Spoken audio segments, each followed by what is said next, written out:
Well, it's not easy to generalize all of Bartók music. For me, there's something in his rhythm and the way he uses it, the way he uses the folk elements and the singing elements that I just think brings out a different flavor, a different musical flavor that, as a composer, really represents him. Mm-hmm.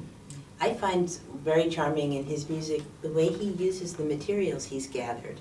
Bartók went all over the sort of Central European area and even down, I think, into the lower regions of Europe, collecting samples of sounds from nature, from different cultures, different folk music, and then he actually went back home and put all this material together in a way using his imagination to synthesize this material so beautifully.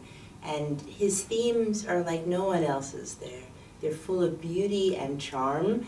And harshness. And harshness and danger. Yeah. And wildness. I mean, it's a full repertoire of possibilities. Yeah, especially in the string quartets that we just heard from the students who were prepared so beautifully. Yeah.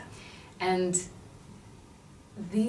a lot of these sounds were never made before, were never heard, were never put on paper before on string instruments, especially for a string quartet. So he did bring a different acoustic, a different view of music, really. Yeah. And this is somebody who started with his first quartet, sounding sometimes a little bit like Strauss or Wagner, elements of Debussy in his writing.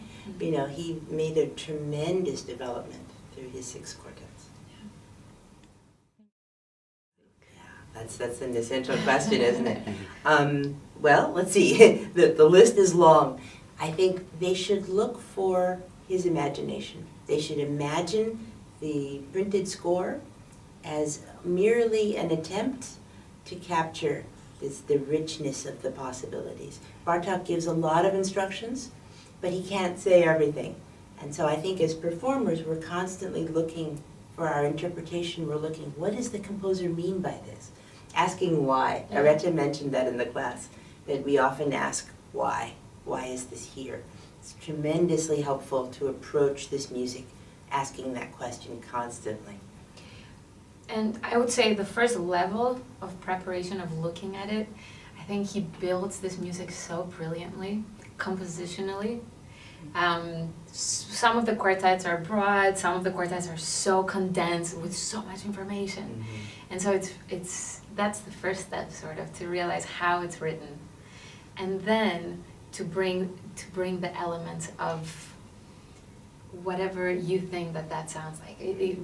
Be it folksy, be it singing, be it speaking. He has a lot of speech in his quartet. So there are different layers of doing that. And of course, we're still discovering more layers as we're playing them, and that's why we keep playing them.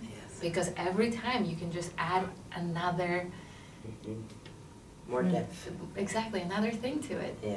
That's the beauty of these quartets. It's just they're really brilliant.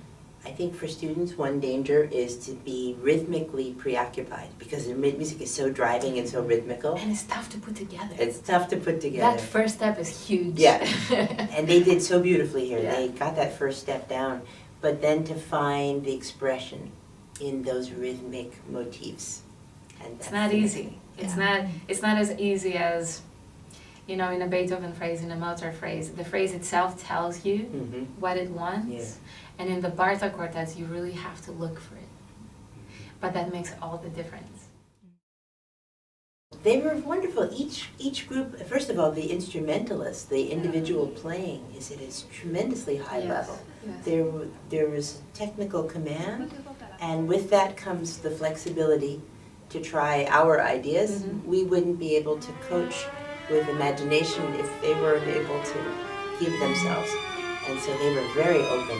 And they were very flexible. Yeah. That's where you really understand a good preparation and a good musician, where they can just pick up an idea and really put it to work right away. So we had a great time. Yeah, and we give great congratulations to the students and to their professors. Very much so. Thank you so much. Thank you.